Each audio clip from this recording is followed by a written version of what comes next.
สูตรมันไม่อย่างทีที่ไม่อย่าง topic A audience A อีกตัวหนึ่ง action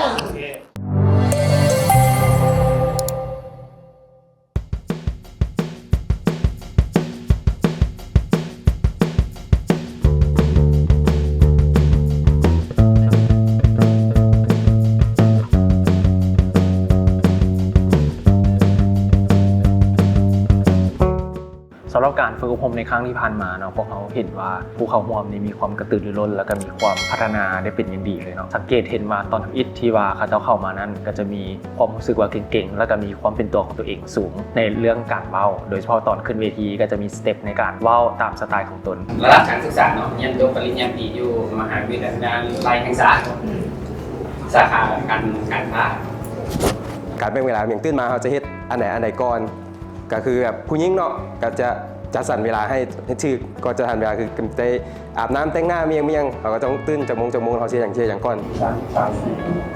ปัจจุบันพี่น้องเป็นผู้รับบริการเนาะ เพื่อนข้าพเจ้าชื่อรัศมีศรีมรโองเนาะชื่อลินชื่อดีเนาะเพราะว่าการศึกษาเรียนจบสุขการวิทยาศาสตร์คอมพิวเตอร์เนาะ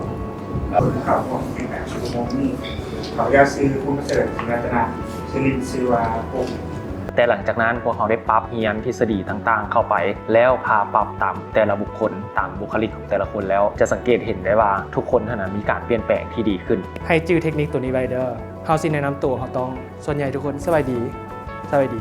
นี่บ่ถือฟังเด้อปึ๊บมือลงมา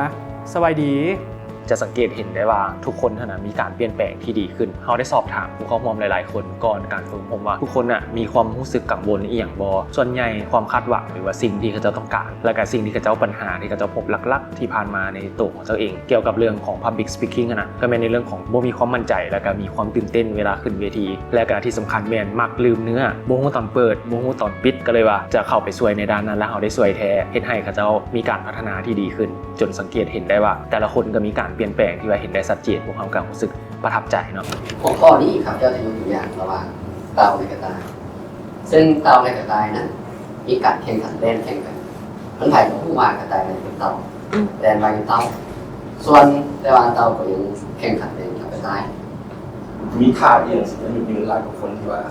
ออกกำลังกายถึงเราคนที่ว่าจะออกกำลังกายเขาสิกินเหล้าสูบยาแต่ก็ยังมีท่าเรียนมาสิ่งอย่างเดียวกว่าเขาเจ้าวิจัยออกมาว่า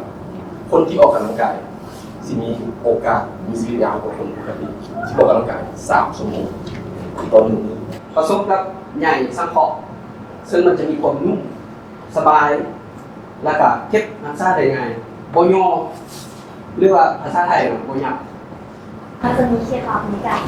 เรื่องสภาพการที่ไม่ง่ายที่คุณสามารถหยุดได้เลยมันคือเพราะว่าเขาจะเห็นได้ในสนามนอก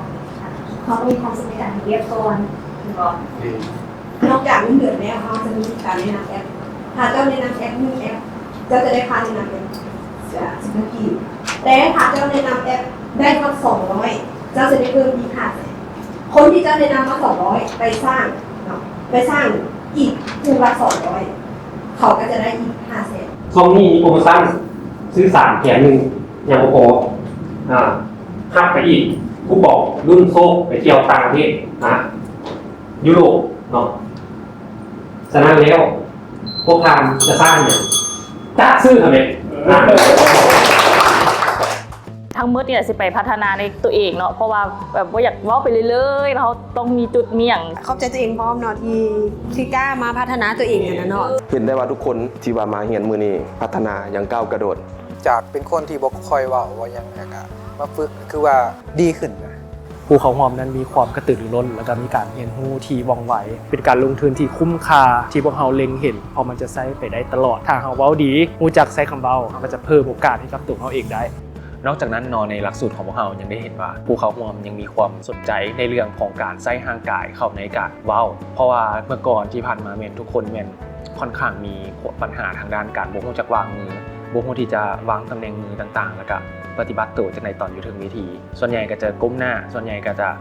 เหลียวเบิ่งเทิงเพดานอย่างแบบนี้หรือว่าดึงเสื้อดึงอย่างแบบนี้มันก็เฮ็ดให้บุคลิกเขาบ่ดีแต่ว่าหลังจากคอร์สตัวนี้มาแล้วพวกเขาก็ได้มีการปรับปรุงหรือว่าซอยเขาเจ้าในการเอาทฤษฎีต่างๆหรือว่าหลักการต่างๆพาเขาเจ้าเฮ็ดอันนี้คอร์สเฮานี่บ่ได้เพียงแต่เขาเอิ้นว่าสอนแต่ทฤษฎีเฮายังพาจับมือเฮ็ดเลยตามภาพที่ว่าทุกท่านได้เห็นในวิดีโอที่พวกเขาจะส่งให้เบิ่งนี่แหละมันจะมีการสอนมีการพาเฮ็ดมีการโคชซิ่งก็จะมีนอกจากข้าพเจ้าเองก็จะมีทีมผู้ช่วยต่างๆที่มีประสบการณ์สูงเช่นเดียวกันและพิเศษเนาะสำหรับวันที่28เดือน9ปี2024นี้เนาะถือว่าพวกเราได้เปิดรับนักเรียนสุดที่2ซึ่งว่าก็ได้มีนักเรียนจำนวนหนึ่งลงทะเบียนไปที่เรียบร้อยแล้วและอีกจำนวนหนึ่งพวกเรากำลังรอถามพวกท่านอยู่ผู้ที่กำลังสนใจอยากจะเรียนคอร์สตัวนี้แมนลงทะเบียนมาเลยทักอินบ็อกซ์ของพวกเราหรือว่าทางที่เบอร์โทร577797116เนาะเบอร์ติดต่อข้าพเจ้าเองและหลังจากนั้นพวกเราจะได้มาเป็นคอมมูนิตี้เดียวกันเรียนนำกันเนาะตัวนี้มันจะไม่ได้เป็นการนั่งเรียนและจดแต่มันจะเป็นการลักษณะเรียนเพื่อโคชซิ่งและเรียนปฏิบัติตัวจริงให้ทุกคนได้เว้าเราจะมีเซกชันการเว้าในแต่ละฮอบเข้มข้นขึ้นเรื่อยๆจนไปฮอบไฟนอลเนาะห้องว่าทุกคนจะมีการพัฒนาและการเปลี่ยนแปลงที่ดีขึ้นจนเห็นได้ชัดเนาะอันนี้เราการันตีเลยทำประกันเลยอยากให้ทุกคนมาเรียนกันหลายๆเด้อมาเป็นโมมาเป็นคอมมูนิตี้มาเป็นสมาคมเดียวกันกับเราเนาะ